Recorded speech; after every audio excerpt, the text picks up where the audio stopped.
بسم الله الرحمن الرحيم. السلام عليكم ورحمة الله وبركاته. الزمالك يقسو على النادي المصري بهزيمة ثقيلة 4-1.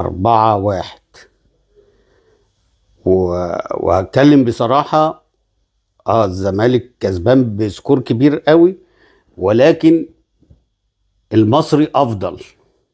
المصري أفضل تحديدا الشوط الأولاني لغاية الدقيقة مثلا هنقول 25-30. كان النادي المصري بعد ما جاب الجون كان جابه في الدقيقة 8 أو 9.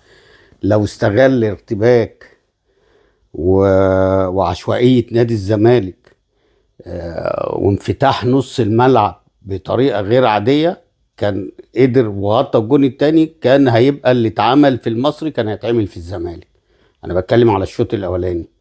الشوط الاولاني نص الملعب بتاع نادي الزمالك كان شوارع، كان فضيحه، لغايه ما بداوا يمسكوا نفسيهم بقى، وبداوا ان فتوح يقف شويه مع احمد ربيع، وعبد الله السعيد يقف شويه برضو مع الى حد ما. وبعد كده الجون اللي جه بتاع نادي الزمالك في الدقيقه 30 ده بقى اللي بدا يرجع نادي الزمالك، بدا يضغط وبدا ان هو عايز يجيب الجون التاني لغايه ما جاب الجون التاني. ولكن مجمل الشوط الاولاني لا، المصري كان مستحوذ الافضل. تحركات لعيبه نص الملعب بتاعه النادي المصري احسن وافضل في كل حاجه، وهم كانوا الاخطر. يعني هم كانوا الاخطر، ولكن ربنا ستر. انا بتكلم بمنتهى الامانه. يعني هم لو بعد الجون كانوا داسوا شويه كانوا ممكن يعملوا اللي الزمالك عمله، وقدر ان هو يستغل ويجيب 4 تجوان. لكن الهدف الثاني اعتقد ده بقى هو اللي وقع النادي المصري، وخلى المباراة صعبت على لعيبة المصري. وهم حسوا كده، يعني هم حسوا كده في الملعب ان هم بيلعبوا بيروحوا، بس ما فيش اي خطورة على المهدي سليمان الشوط الثاني تحديدا. يمكن الكرة الوحيدة اللي راحت له الشوط الاولاني دخل الجون.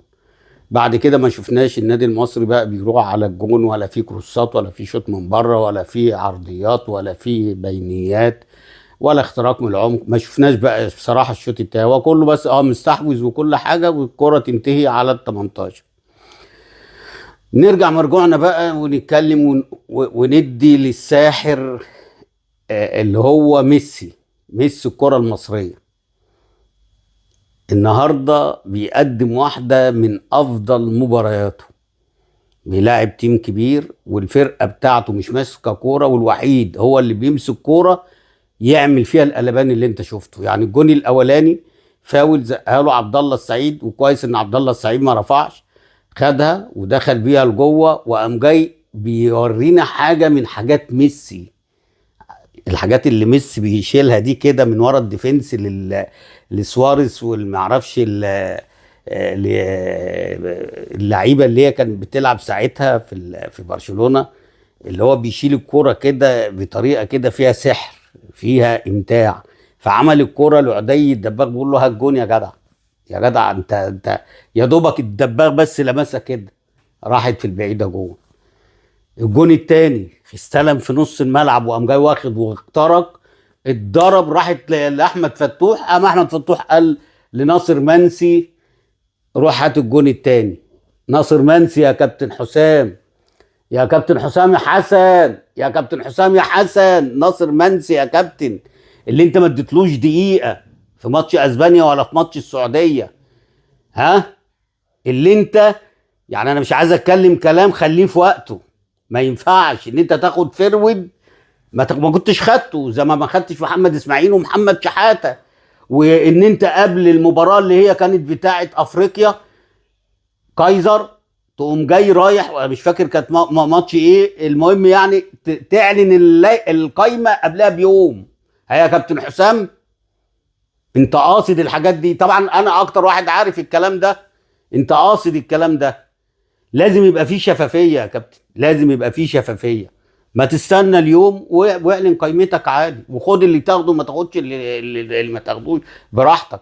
بس ادي ناصر منسي بيرد عليك اهو، انت خدته لا دقيقه في ماتش السعوديه ولا دقيقه في ماتش اسبانيا، ومحدش يقول لي اصل ما بيلعبش براسات حربه. امال هو رايح ليه؟ امال هتكسب ازاي؟ ما انت رايح عشان ان شاء الله في كاس العالم تكسب تعدي الدور اللي بعد كده. ما انت لازم تبدا من دلوقتي تعود لعيبتك على المكسب وعلى طريقه لعب. سيبك من طريقه اللعب اللي هي الوهميه بتاعت ان ايه، مش هلعب براس حربه. سيبك من الكلام ده. المهم ربنا كرم ناصر النهارده بجونين عشان يرد عليك يا كابتن حسام. نرجع بقى مرجوعنا. فتوح مسك الكوره وقام جاي حاططها كوره من ورا الديفنس صعبه جدا، بيحطها في البعيده، جول.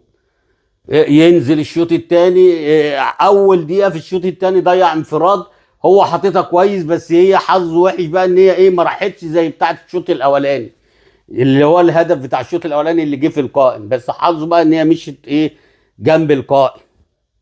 مشيت فين؟ جنب القائم. في واحد تاني شاطها ما تعرفش اذا كان بيعمل اوفر ولا كورنر وبتلعبه، يعني كان بيرفعها ولا بيشوطها وبيلعب اساسي وبتاخده. ما علينا. فناصر منسي ضيع الانفراد ده، جه بعد كده حاطط جون عالمي.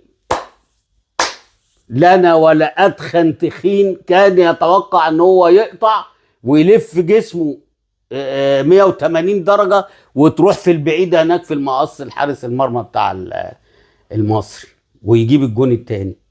وبعد كده الجون الرابع الثاني له، يعني بقت النتيجه 3-1. وبعد كده الجون الرابع كورنر اترفعت من عبد الله السعيد، حطها حسام عبد المجيد. كابتن معتمد جمال في خلل في نص الملعب. انا عارف محمد شحاته فارق معاك كتير، انا عارف دي، بس انت لازم تبدا. يعني كنت بدات النهارده ماشي، انت بدات بالاثنين اللي انت شايفهم، احمد فتوح واحمد ربيع، وقدامهم عبد الله.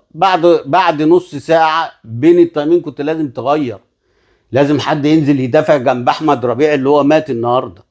واحمد فتوح لاعب ماتش اسبانيا 90 دقيقه، انت بتطلعه ليه النهارده؟ على الاقل لما بيقف على الكوره الوحيد اللي ماسكها الكوره في نص الملعب، لا عبد الله ولا احمد ربيع، هو الوحيد اللي كورته بدليل الهدف الثاني كوره تك حطها انفراد الجون الثاني. فانا برضو ما اعرفش انت بتتفائل ان انت تغيره، فانا مش عارف يعني. وكنت لازم تنزل اي حد من نص الملعب، محمد السيد، احمد جهاد ولا محمود جهاد، اي حد يقدر يجري ويدافع مع الراجل. انت غيرت تغييرين، اللي هو ادم كايد ملوش لازمه ولا احمد شريف كان له لازمه. يعني انا كان عندي ان انت تقوم جاي مشادد عدي وتنزل عمرو ناصر احسن جنب ناصر منسي، وكان في نص الملعب تلعب محمود جهاد وتسيب فتوح وتسيب بزيرة وهم معاهم ربنا بقى. ولكن التغييرات عليها علامات استفهام كتير، ويمكن دي حاجة من ضمن الحاجات اللي ملحوظة قوي. الماتش بيبقى مسحوب منك يا كابتن معتمد ومش عارف انت بتتأخر ليه في التغييرات، انا مش عارف يعني. على العموم الزمالك عمل مباراة كبيرة النهاردة بالاهداف، ان هو استغل الاربع اهداف، انما كاداء واستحواذ زي الماتشات اللي قبل كده ده اقل ماتش برغم النتيجه ان هي كبيره، انما هو استغلوا الفرص اللي جت. وطبعا معاهم الاسطوره ناصر منسي ومعاهم الساحر ميسي الكره المصريه بزيرة. فطالما عندك بزيرة ما تقلقش تكسب اي حد. وبرضه الحكام يعني ما بتحموش يا جدعان. النهارده في كام فاول لازم انذارات، عشان الراجل اللي بيلعب عليه لما ما بياخدش انذار بيخش الكره اللي بعديها بيموته يا جدعان. لازم شويه رحمه من الحكام على اللعيب ده، لازم تحموه شويه.